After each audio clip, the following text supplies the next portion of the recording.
Air Albania ka pezulluar operacionet 7 vite pas themelimit të saj. Kompania me flamur shqiptare iniciuar nga kryeministri Edi Rama duket se po shkon drejt falimentimit, edhe pse ky ende nuk është shpallur për shkak të problemeve financiare. Lajmi po bën xhiron e botës, veçanërisht në mediat e specializuara sa i takon fluturimeve ajrore.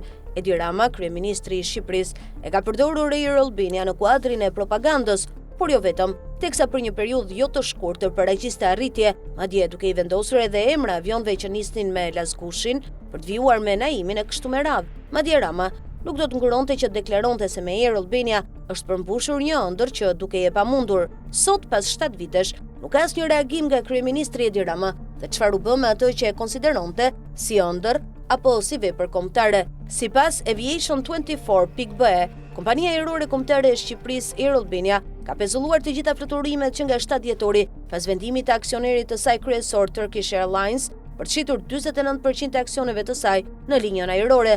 Ndërkohë një tjetër portal, Aerospace Global News, shkruan se muajin e kaluar doli në dritë se Turkish Airlines po kërkonte të shiste aksionet e saj në Air Albania, kompaninë problematike.